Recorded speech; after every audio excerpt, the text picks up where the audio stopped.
Биз тобунан Зяш Бахтияр сиздерге Адинаны сунат. Алтыным белек бол бактыма. Сиз Сергей дегенде, сиз Саадат деген кызды эстеп кетишиңиз керек. Бакиев Кромник Саревич тойуна чакырып турду. 70 жылдыкка жок. Анан сиз болсо заказ алып алдым эле деп башка тойго кетип калыпсыз. Пайгамбарыбыз айтканда ушул байлык менин үмбөтүм фитнес дегенде. Мариса бал, Мариса ба. Дейткенсиз. Мyak кызыкты коебуз. Мyak кызыкты созгон мен эле болсом керек, кыргызстанда бирөө. Азыр эл артист берсе деле көнүп кетчү дейм. Деп коесуң. Амин. Кечки туман. Ассаламу алейкум. Биздин YouTube каналдын жалпы катталуучулары Евромос Стрейт фирмасынын жардамында жаңа ачылган Кечки туман студиясында конокто легендарлуу Биз тобунун жетекчиси, Кыргыз Республикасынын еңбек сиңирген артисти Бахтияр Токторов бүгүн бизде конокто. Кечки туман. Махаббаттын бары жалган. Кечки туман. Алтырадың жүрөгүндө. Ассалам. Кандай жакшы. Келтирген. Жок, бул жакка отурайын. Жакшы. Жакка отурайын. Жакшысызбы? Жакшы. Денсаулыгыңыз жакшыбы? Жакшы. Кандай келип алдың? Тынч. Жакшыбы? Адашпай келип алдыңарбы? Адашпай эле жана WhatsApp-тан местоположение деген бар го. Ошо карап келип алдык да. Адашпай дегенде ке, нанго сип. Бисмиллахиррахманиррахим. Азыр чай чыгып алдым мен. А, Кандай анан? Жакшы келип алдыңар? жакшы келип алдык. Туугандар, Иштериң келип алып атат. сиз менин кумиримсиз. Рахмат. Номер 1. Рахмат. Ошо сиздин подкасттарыңызды көрүп, маектериңизди карап, өзүмө да эстеликке бир алып коеюнчу деп сизге келип калдым. Өзүм мен биринчи подкаст сага өзү обещать этпедим. Ушундай экенде. Сен айтпадың мага интервью бербейсиз деп. Жакшы, көңүл болсоңуз жакшы экен. Мен бир кийин монтаждап деле койсоң болот. Бир жактамда келатсам машина менен бирлер чыкты да. Ана айтат, биз мен сиздин аябай спонсоруңузмун дейт. Анан апам да үйдөн спонсор дейт. Атам дагы, туугандарымдын баары спонсор дейт. Биз сизге аябай спонсорбуз дейт. Анан көмүр экен дегенде алмаштырып алдыбы деп калдым эле. Негизи көрсө спонсор ушул элдин баары эле бизге спонсор окшойт. Ошолордун кол чабы менен спонсор сөз түрдө тыйын эмес. Мындай руханий жактан, духаний жактан сен да мени көп эметесиң го, мотивировать этип коесуң го. Дареге, айрейсиз деп. Жутасыз деп. Анан жытам деп, анан ишенип калам да анан кайра. Акырын жытып баштайм, ушундай да. Сиз музыкаңыз чыкканда эле дуалдар жарылып кетет го мындай. Жарастан любой жактычы. Сен депкендейби? Бизде кия болсо сизде музыкада дум дегендей да. Рахмат, сен да баягы подкасттарың билериң мага аябай жагат. Кыска позитивный Вайнарбы? Вайндар жагат, семейный. Жакшы апаларың, аталарың бар жакшыбы? Жакшы отурушат. Баары сизге салам айтты дегендей. Адина деген ыр менен сизди тааныгам да. Кассетаны коюп алып. Адина, жаным, сүйгү багына деген. Анан мен ал убакта болгондо 6 жашта болчумун. Мектепке бара элек болчумун. Магнитофондон угат элем. Анан азыр мен сиздин Адина деген ырыңыз чыкканда, кадимкиде айылга барып, балалык кезге барып келем да. Эми сиз кайсы ырды укканыңызда ошентип айылга барып келесиз балалык кезге? Мен баягы эскилерди, мисалы туулган жерге, Абрашан Турмаевка кереметтүү күнөр куюлуп, кулагымда турат оголуп, туулган жерим сенде турбайбы, айтып бүткүз косулуп деген айылга барып келем. Анан да башкалар да бар, да шогурлар да бар, бирок ушул менен да барып келсем боло берет. Мен жеңилирээк барам да. Жакшы экен, аны эмесе биз берүүбүздү баштадык.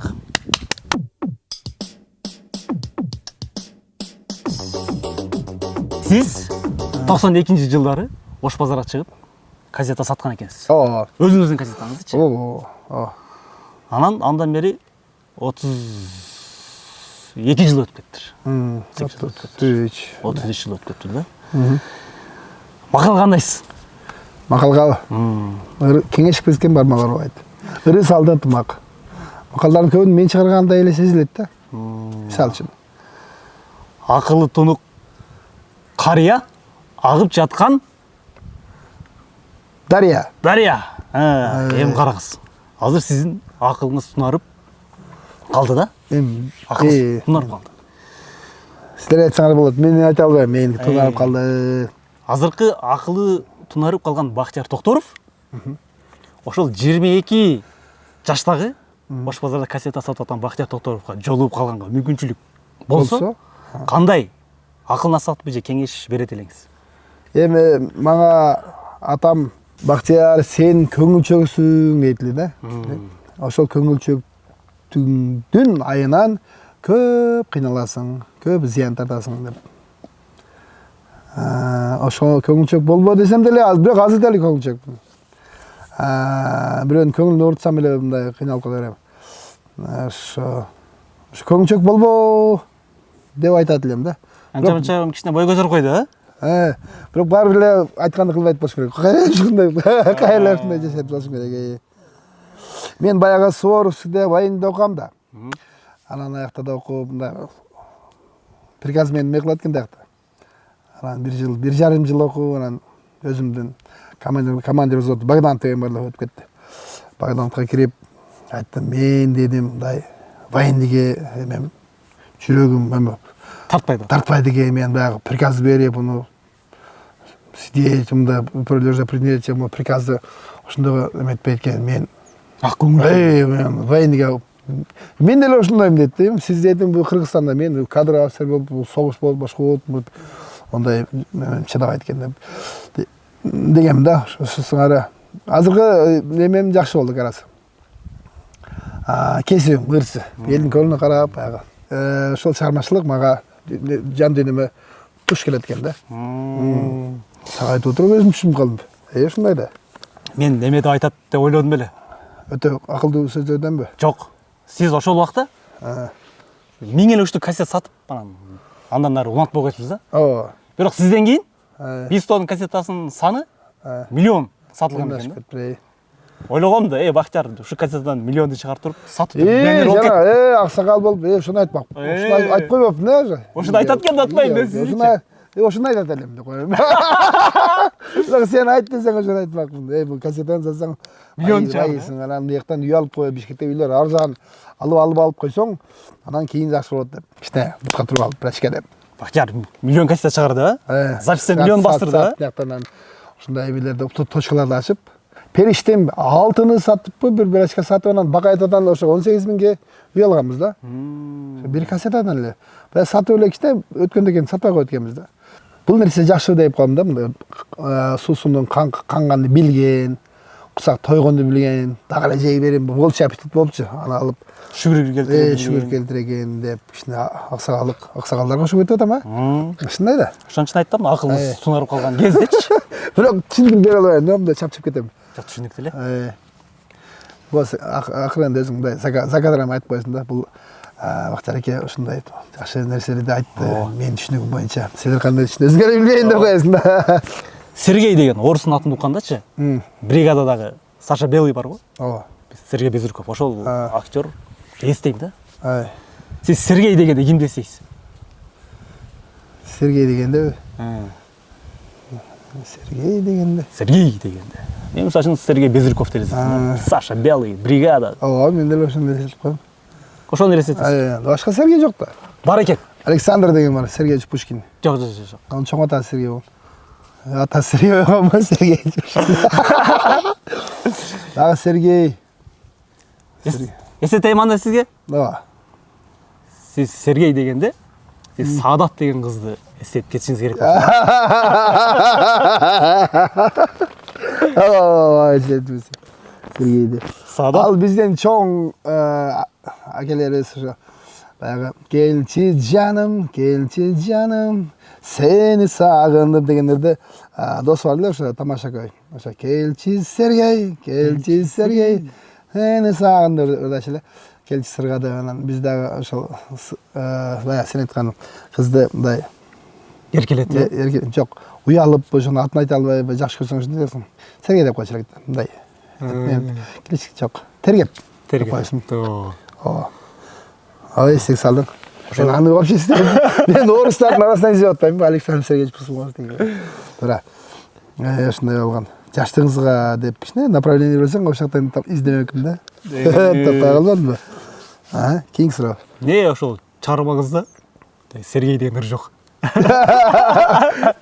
эми тамаша ыр болгон сиздердин эң топтун биринчи аталышы Кыргызстан болгон экен ооба анан Арыстанбек Мыктыбек агай бул ат силерге жарашпай атат башкача ат койгула деп анан сиздер биздин тамак биздин ырлар деп атып биз тобу келип чыккан экен да ооба эми ошондо биз тобу болгондон кийинки биз тобунун эң биринчи ыры эмне деп аталган биринчи ушу периштем жок азын экөөнү мындай баягы күрөшкө алып чыгат элек дегенде сахнага экөөнү алып чыгат элек негизи биз тобунун балдары мурда Сүлүктүү деген шаарда Электе Сүлүктүү деген шаар бар кенчилердин шаары ошол жерде булар ойноп жүрүптүр Ак Тилек деген группа болуп Насириддин Жуманов ал композитор да өзүнчө аранжировщик ошол эстраданы ошол үйрөткөн булар да баягы айкалаштырып гармония деп коет го азыр гитарадагы бас гитара клавиша баары кошулса бир мындай микс чыгат да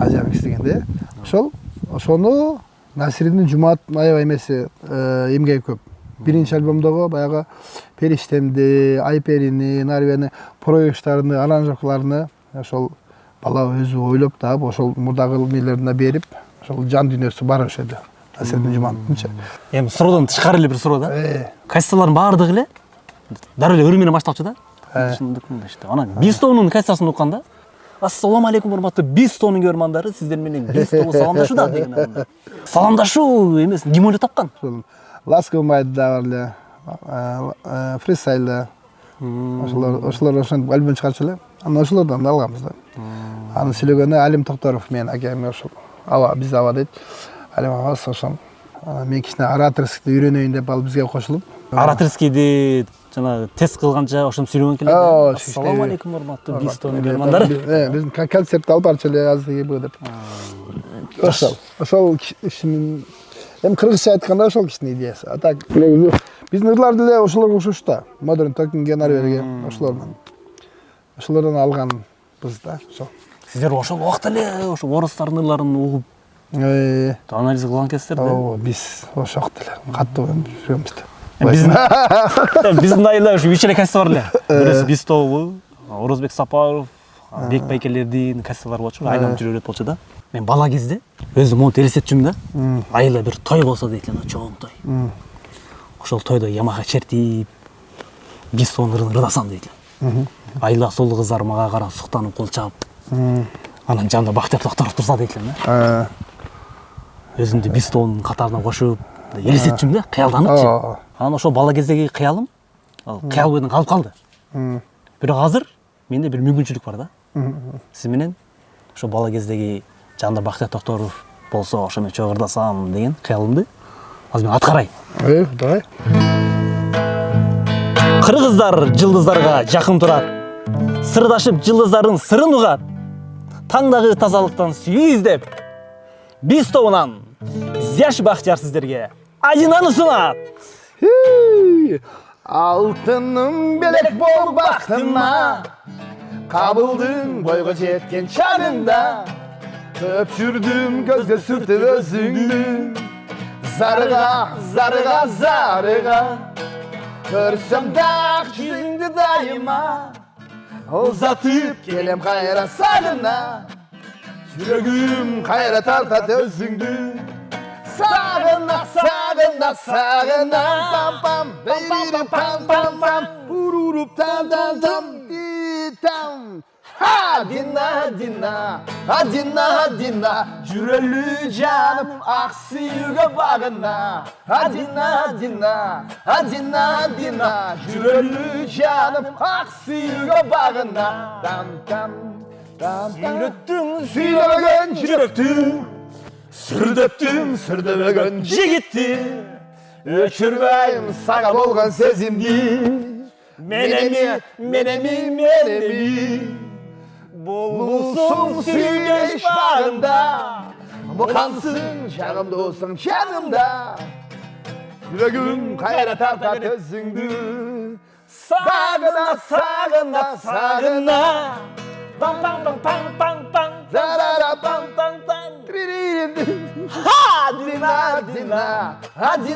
Дина, жүрелі жаным ақсүйігі бағына. Дина, жүрелі жаным ақсүйігі бағына.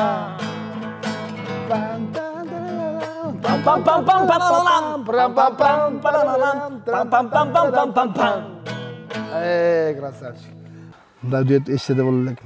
Сизде ушул дуэт аткаруу деген жок экен, ырчы кыздар мененчи. Ооба. Мисалы Бекбайке, Малика Дина менен жана башка ырчылар менен ушундай коллаборация кылып, Ооба. алмашып турат да. Эмне сизде андай жок? Билбейм мен. Көптөр айтат да. Чогуласак биреде чогулайыл деп. Аны мен рыңарды бузуп коем дейм. Өзүңөр ыдыганыңарды жакшылап коем. Экөөбүз ырсак болот экен. Тор гитара менен, бирок средага чыгып алып экөөбүз ырсак деле экөөбүзгө эле жарашпай калса керек. Жараса болот анан, ой, мощный болуптур деп эч ким айтпайт да. Же мен айтат, могу бузуп коюптур, тиги өзүлөр ырдаса унук деп, же сен айтат, тиги кошулуп эле койсо болмок экен деп. Дуэт ырдаса болот. Мурда ырдап жүргөнбүзбү? Салиска менен ары бери. Оксана Матчакова экөөбүз баягы жамгыр жөнүндө экөөбүз ырдайлы же.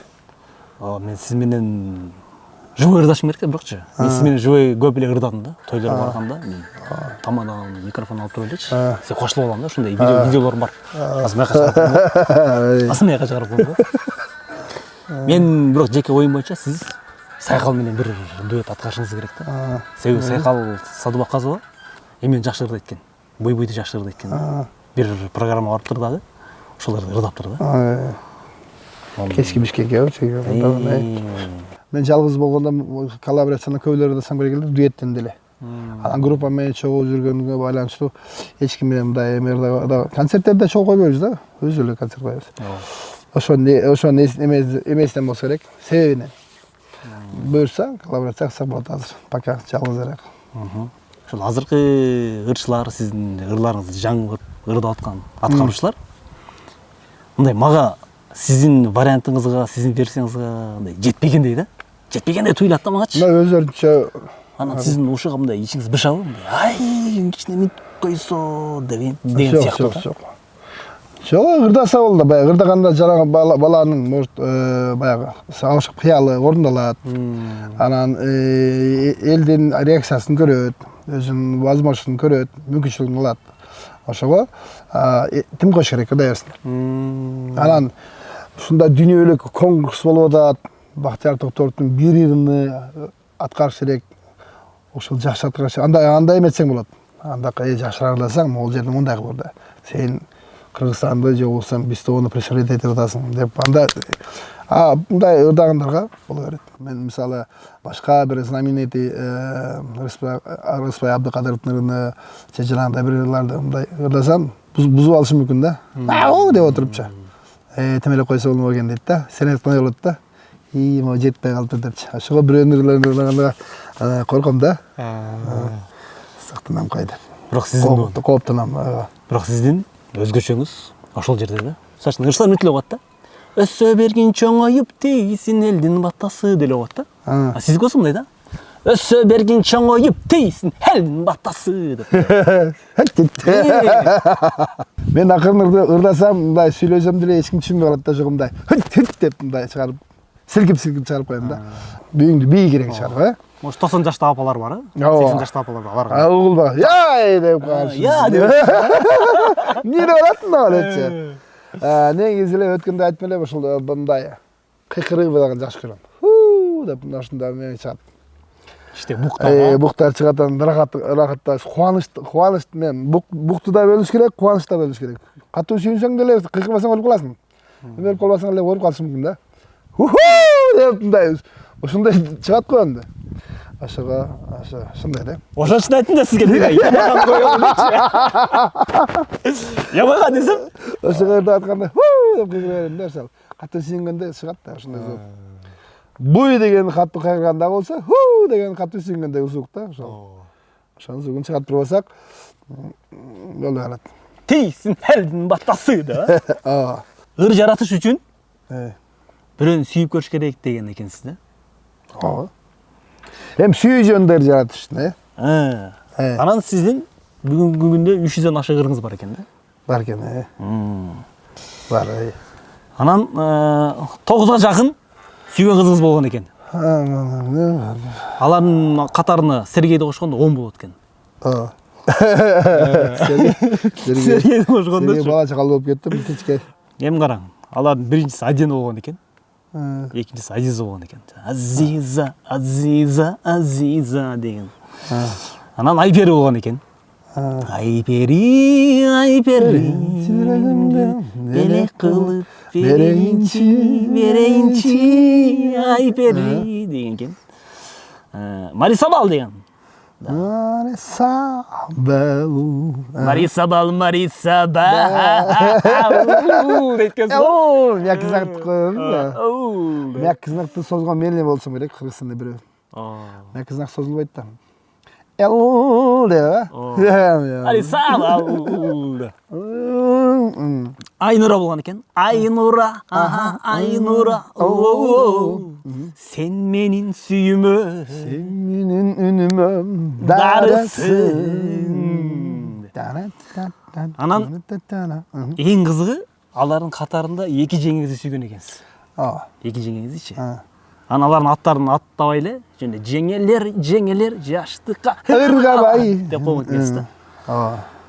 Анан ошо кайра эле тиги 10-чусу болуп мына тиги Сергей экен да. Ошондо сиз бир кызга сиз ошондо 33төн бир жазып койдуңузбу? Ар бир кызга. Ошондой да. Эми ырлардын, по-моему, бул жерде өткөн чак, келер чак, учур чак дегенде ар кандай чактары бар да. Анан 300 ырдын тегерде баягы жер жөнүндө ары бери башкалар да бар. Атамекен. Анан эмнеге жашоого эме боюнча жашоого багын албай кыйкыргым келет менин кебирде. Кебирде деген бар. Бактыма балташып шамалдар, шайтандар. Шайтанбек, шайтангүл жаныңда деп бергидей ырлар бар. Базар деген ырыңыз бар. Базар деген ыр бар, Кайсы сап жүргөн жазылган. Кыргызстан деген ыр бар. Негизи баягындай мени жакшы көрсөң, мени сүйсөң, жакшы көрсөң, ошонун таасир алынан ошондой ырлар да. Ырлардын эмеси баягы темалары бар да, тематикалары бар. Анан берги атасынын баласы деген бул эми баягы балалуу үйлөнө электе чыгарган, ошо элестетип сага окшопчу. Бактыяттын жанында турсам дегенде, ошо үйлөнсөм анан менин балам тирилсем деп. Мындесин аны деп. Анан ошол барып көп кызы болгон, анан улду болгон. Азыр 5-класс. Ошо. Алихан. Алихан. Азыр деле сүйүш керек. Өткөндө айттым да, обязательно үйлөнүп алыш керек эмес. Сүйүп койсо болот да. Бул кыз сулуу сонун кыз экен. Барып жакшы келин болот, жакшы балдар төрөп эметип. Ошондой сүйүп койсоң болот да. Анан ошол деле чыгарып койсоң болот. Сен аңгыр бар го. Мен босулан кезде кайда эле дегенде. Ошондойлар чыгарып койсо болот. Же өзүңдүн аны калып туруп өзүң сүйгөңдү элестетип туруп, дагы жазып койсоң болот. Ырдын жаралышында ошондой сүйдөгү сезимдер себепкер, Жөнүнө картошка, пияз бар го, интернет ошондой чыгарып кое берет. Фастфуд коебу, фуст деген эмне? Фастфуд. Ошондой тамактар бар го. Фастфуд. Фастфуд. Бир учурда кап, ырчы болбой эле, ушу бизнесмен болуп кетсем болмок экен деген. Ой, келип туруп, кетип калган экен да. Келет. Эмнеден улам ушундай ой келип кетти эле? Азыр деле келип калат. Мурда деле келип ушунда кыйналган да. Бир бизнесмен болуп кетсем деп. Ага өзүнүн теңдилери, өзүнүн кичинекейлери деле мындай үйлүү жайлуу болуп, сендей баягы социальный положение, материальный положение аябай начар болгондо ошондой ой келип кетет. Азыр эми өкүнбөйм эми. Да, жакшы эле экен деп. Азыр башкалар өкүнүп жүрөт. Убагында ырчы болуп калбай деп. Бизме кет деп. Сага ошол ырчы болуп калбай деп коет. Тамашалап коебу ушул. Ошону айтам да, азыр элдер ойлойт да эме депчи. Ушундай ойлонуп атса, эмнеге ырчылар жашоо бир күндө 3 той барат. Тойдон канча аласыз деп. Ним. Ушул эле жугла үрчүлө болуп калбай деп. Үрчү болуп келип кетти дегенде. Ар бир нерсе өзүнүн баягы ар бир кесип өзүнүн эмесин берет экен, мөмөсүн берет экен. Баягы жакшылап сугарып, дарыларын эметип кылсаң. Акыркы маектериңиздин биринде 35 жыл акчам жок жүрдүм дерсиз, Мен 33-төм. Мен аз деле мындай иштесем жок да. Ушундай бир байып кете тургандан да өзүм бир убактысыз болот экенби? Болот экен, Кудайым берет экен. Керенин алдында байлыкты сүйлөө, анан алсыздын алдында күчтүндү сүйлөө дегендейчи. Бул камерада эл көрөт да. Эми Кудайга шүгүр. Барыга да шүгүр, барын да көрдүк, жогун да көрдүк. Ошентип эле баягы сыноодо ысык сууда, музак сууга салганда мындай бирдей болуп туруш керек да. Ылымылык болот. Средний температураны алууга ошого аракет кылыш керек. Анан мен бул суроону берип аткан себеби эме да? 2007-жылдары Россия кинотеатрында сиздердин концертиңиздер болгон да. Ошо 2007-жылы эле мен буйбуйду уккам. Буйбуйдучу. Ошо. Бирок ошол убакта мындай буйбуй мындай мөмөсүн берген жок да. Мөмөсүн бербей туруп анан 2013-жылы резко эле мындай. Сизди дагы бир жолу экинчи балда алып чыгып кетти да. Азыркыга чейин алып жүрөт. Анан ушундай бир өзүнүн убакыт сааты болобу деген ой келди да. Буйбуйга килип деле тартпадык, башка деле кылбадык. Бул өзүнчө ар ким талашып жүрдү, мен өрүм деп, тигине окшош экен, мындан алган деп. Анан айланып туруп ушинтип өзүнчө өзүнүн пиар болуп отуруп эле. Анан кайра Кудай мага берип койду. Анан алып, алып колдоно бердим. Буйбуйду мен отуруп алып күн караңгы дегенде 1 жыл жаздым экен. Күн да караңгы деген кийинки жылы жазбадымбы? Күздө. Анан биздер ичиген айда караңгыны мен көлгө барганда ошо жерде 3 ай жүрүп ошо жерде жаздым десем деле болот эле азыр. Мен мындай эле жазып койгонбуз. Ушундай болуп калат экен да. Ар бир күнгө ыраазы болуп, Кудайга шүгүр деп жүргөн адам сөзсүз түрдө жан дүйнөсү дагы, материалдык положениясы да бай болот. Негизи пайгамбарыбыз айтканда ушул байлык менин үммөтүм фитнес деген да. Көп байыса кичине Кудайды унутуп калабы деп переживать этем деген да. Мындай кичине киде керек болсоң жакшы да. Кудайды эсептеп эметип, барга шүгүр деп платтен, качы деп чай ичип, анан баяганда мындай тиге жардам берип, буга жардам берип, анан кичине өзүңдү ырыскы берүүчү кылып алып, мындай ошого жол ачылып коет экен. Биз тобунун 35 жылдык тарыхы бар. Ошол эле Кыз Бурактын 35 жылдык тарыхы бар да. Кыз Бурактын көбүрөөк болушу керек. Мындай курамы бир жыл сайын алмашып турат да. 3 жыл сайын же 5 жыл сайын алмашып турат да. Биз тобу алмашпай эле келатат да. Неге андай? Мындай өзүңүздөн сизден кийинки Бактияр Токторов ким болот? Неге андай эмес дейм да мындай? Кыз Бурактын кыздары турмушка чыгып атса керек. 2 жылда баягы эмес бышат да. Мөмөсү бышканда турмушка чыгат. Турмушка чыккандан кийин төрөйт. Анан көз шарбага коет болуш керек. Биздикилер эркектер бар эле ошол себеби ошондон болушу мүмкүн. Сага ошондон чыкпайт экен да. Бул оригинал экен. Анан мен деле мага ошондон чыкпайт, менден төшкүлөр чыгышы мүмкүн. Чыкса Кудай буйрса чыгып кетет. Биз тобубуз эле да бир баш кат менен чыгат дагы ушул кыргыз эстрадасында мындай өзүнүн орду болот деп ойлойм. Ошол мисалы мен деле бирөө устат болуп, Бактияр мындай жерде деген жок. Биздин устатыбыз ошо сенин устатың Брюслиде мисалчы. Мен деле Брюслиге окшоп жүргөм. Ошол баягы айлана чөйрөдөгү таасирлүү музыканттар, таасирлүү ушундай спортсмендер, ошолор сенин устатың болуп кала берет. Ошол бизга окшогон буйрса, бизден да күчтүү ырдаган чыгып эле атат азыр. Бирок биздикиде окшобой атат балким, жанагындай. Тийсин хелдин баттасы деген жок болот да. Чыгат болуш керек. Бар. Мен мисалы үчүн биз тобу ушундай өзүнө ырдаганга солисттерди издеп атат десе, мен ох деп барат элем да. Экинчи Бактияр Токторов боло алам деп мындай ишенимдүү түрдөчү. Неге андай кылган десиздер дейм да мындай. Же баары оригинал деп. Жок, эми шарттары туруш келбейт. Биз араң жүргөнбүз. Бизди караган деле киши болгон жок. Көп адамдар чындык эмес болсо, жыгылгандан, жеңилгенден такшалат дагы. Брюс Ли бразаңды деле таяк жеп эле жеп турган. Тайлат Нигматуллин деле таяк жеп жүргөн. Анан барып таш алып күчтүү болуп кетет. Димаш деле. Димашың деле таяк аягында концерттан жеп жүрүп. Ушунтарда чыйлап, не деген голос деп алакчы эмет. Анан ошондон баягы буларды көрсөтөм деп ошондон велосипед айдаганда эле жыгылып жүрүп анан кайра үйрөнүп кетесиң ошол сыяктуу. Эме конечно сел болуш керек экен да. Өчөшпөйсүң, бирок жан дүйнөңө ошону түртүп алса, ошондой бирдемени жетире аласың. Кеңеш тобунун устаты Бакчар Тоторов экен деп укканбыз да. Ал балдарды ырдап келип, ошо Россия кинотеатрында концерттер келип, ошону көргөм мен бирок. Чаңгы чыкканын көргөм да. Келип эме калып. Не деп топ коербуз билбей акыр кеңеш менен кеңеш тойдон калган деп. Ал ошол мындай жакшы көрүп, жакшы бала. Бизге ыктап ошол эмеси ниет калып кеңеште болуп жүрөт. Сүйүнөм. Фарида деген кыз, биз өнөрлөрүбүздө баягы жогасындар бери. Ошо кичине Фарида Карбосова. Карбосова. Сена башка ушуларда эметип аваз азап жүрөт. Нурлан аваз азап жүрөт. Нурлан кайрат ырдап поезд. Жакшы да. Баягы размерге түшүп калса болду, ырдай берет. Анан эл суранып калат.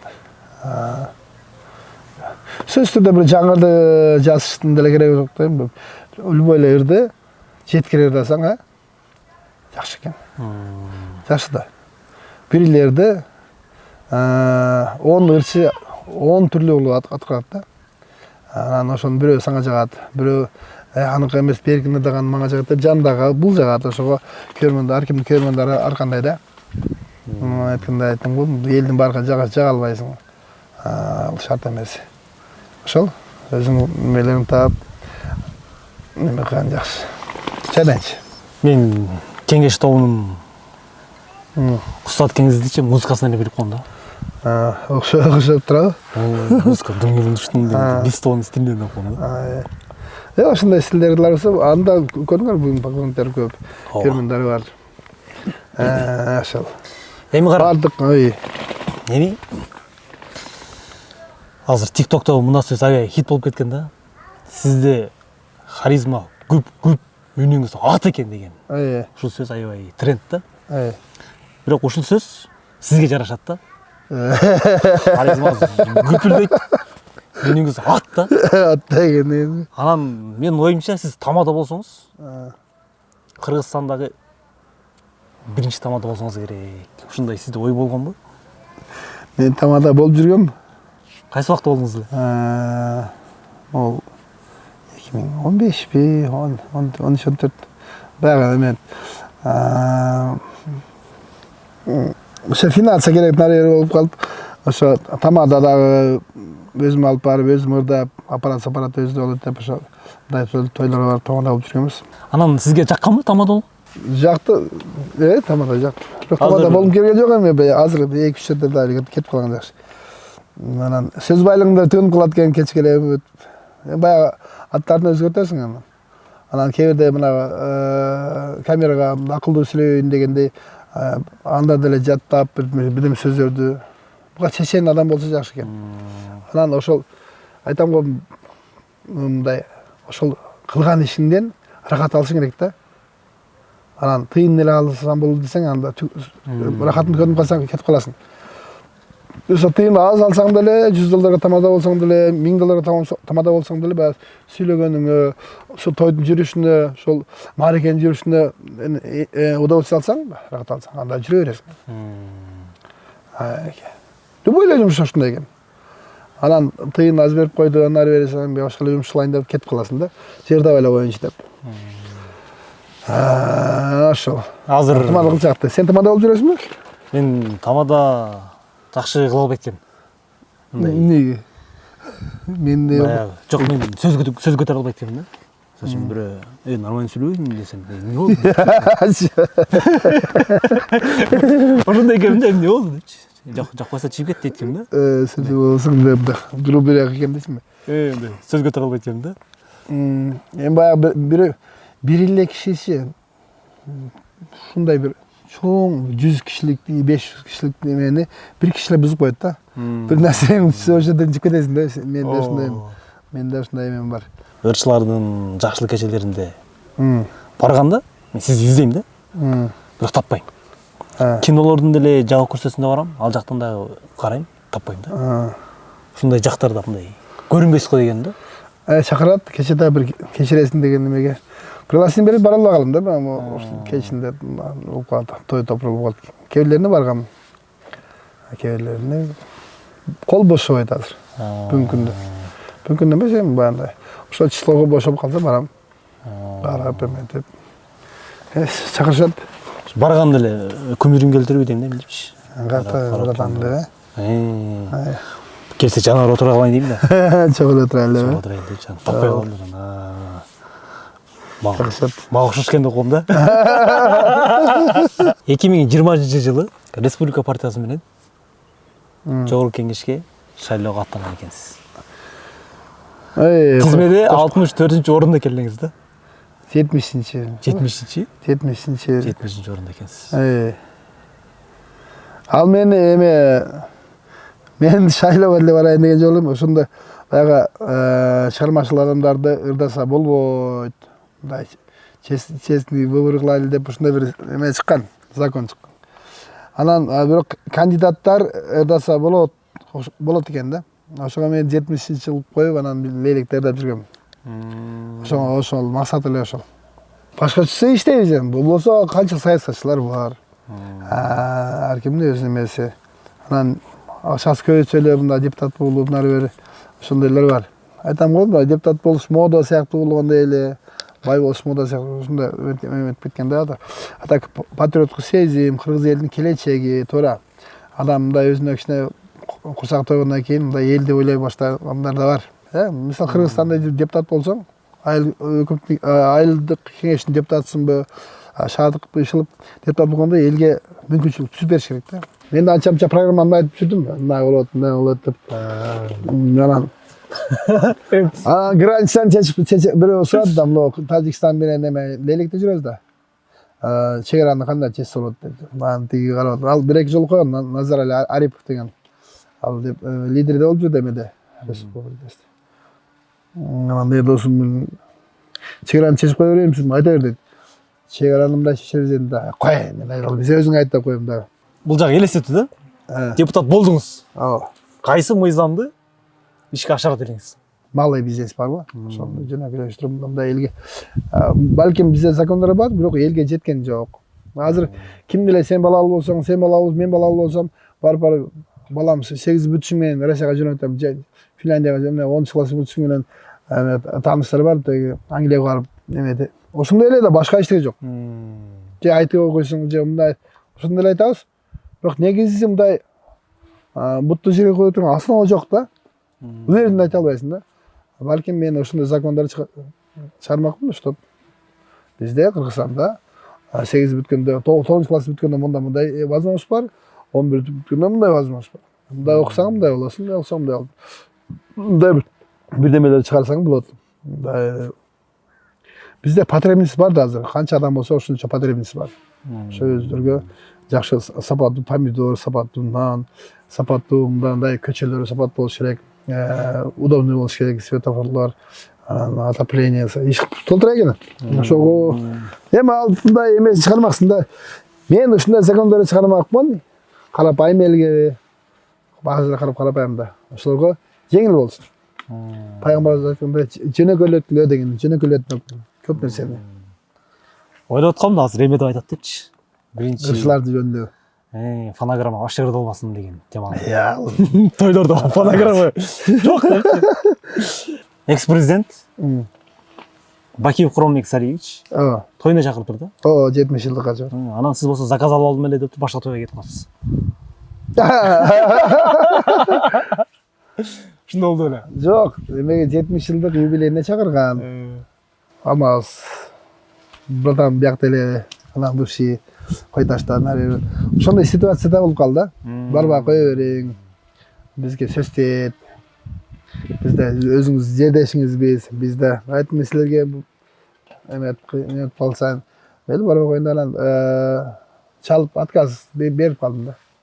Отказ бердим мен бияктан чоңдор ошондо да нары элерин отуруп макул деди. Ошентип бара албай калдым. Анан чал тарынган жокпу? Жок. Айттым, ситуацияны билесиңер дедим. Биягы мындай. Өкмөт деген өкмөт. Жа айтарым мен 80 жылдыкка чакырбай койбо дейм да, кайрачы. 80 жылдык чакырбай калдык окшойт. Бирок өзү Бакиев баягы мени жакшы көрөт экен. Лейлегимди. Лейлегимди сагындым деп. Анан ошолорду жакшы көрүп, анан кайсы бир жигит түшкөндө ошого окшоп Альжанский полкко ойногон, ошол Альжанский полкко бийлеген би Лейлектин бии да ошол. Сен айткандай туулган күн болсо барып катап кое бериш керек. Анан сынчылар. Эми мурда мен көргөн жокмун, сен де көрбөсүң керек. Толбай сынчы деген болгон. Ал эми действительно сынчы болуп. Азыркы сынчыларды деле билбейм, толбайларда арасында болуш керек. Бизге жөн шоо алмайлар азыр, Анан ошол диванный сынчыларга деле иштерде келиге. Сын деген адамды оңдош керек да. Но характериң жакшы экенго, ноң кичине бузуп турат. Ошол жеринде кем оңдосоң жакшы болот. Жакшы эле экенсиң, могу прическаң кичине мындай кылып туруп, мындай кылып койсоң, ошону койсоң. Сынды ушундай ачыш керек да. Чыкпай эле койчу сен, кетиш келе деп мындай. Ошондой бар, сен баягы тамада болгондо жиңе тийгендей. Ошондойлор чыксаң тамада болгоң керек. Аны айтча кетесиң, эч керек болсо өзүң кылып алчы деп. Дебеш керек да. Мындай реакция бербей эле коюш керек. Же реакцияны ушундай бериш керек. Ал өзү уят болуп калат. Кыргыз Республикасынын эмгек сиңирген артисти деген наамды алдыңыз да. Анан күнөөгө жүрүпсүз да. Албай мындай уялыпчы. Жарашмаган сөйлөп. Беречи. Андан бери 8 жыл өтүп кетти да. Азыр көнүп калдыңызбы? Азыр деле мен эсимде мындай эметпейм да, мен кыргыз эл артист экениме. Болот окшойм, периштелерим. Кыргыз Республикасы. Эмгек сиңирген артисти экенин мен унутуп деле калдым мен.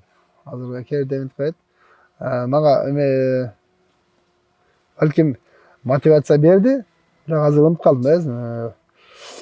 Бирок негизи мен ойлошумун ошол маданият тармагында иштеген, опера, берге филармония, ушундай драматический ушундай эмелерге берет болуш керек деп. Көнүп калдык. Туура биз эми баягындай филармония Норвегияда иштебесек дагы, бирок биз элдин, кыргыз элинин, кыргыз жаштарынын какой-то бир жерине ошо маданий жактан сугарып келдик десем болот да. Вот ошого шыктап туруп эме кылса болот экен. Макул деп койсо. Ошо көндүм. Азыр эл артист берсе деле көнүп кетчү дейм деп койсуң. Амин. Жакшы. Рахмат. Мам жакшы экен негизи. Сүйүнүп каласың да. 5 коюп койсо, мектепте 5 коюп коет го. Сага чейреңе 5 дегенде каласың. Дагы жакшы окуйн депчи. Нам берип кое бериш керек. Намды көп берген сайын адам мындай ырдаң келип, окугуң келип дегенде иштегиң келип калат да. Ошол жакшы. Рахмат. Ошо, бере берсин бизге. Сага да берсин. Кудай кааласа. Нам жакшы. Ардактуу мекендештер, ушу менен биздин маегибиз соңуна келип жетти. Сиздер менен легендарлуу, айтылуу Кыргыз Республикасынын келечектеги эл артисти Бактияр Токторов болду. Биздин каналга жазылып катталып, лайк басып коюңуздар. Төмөндөгү чыгарма сиздер үчүн болсун. Кабыл алып коюңуздар. Көрүп калды жаным сени көлчегинде.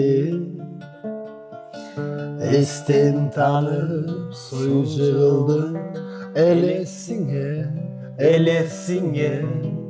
келчи ай бери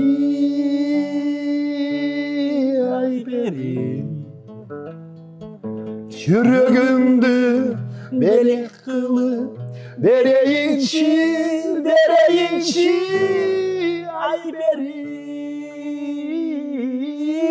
ай бери кыйнабачы жаным мени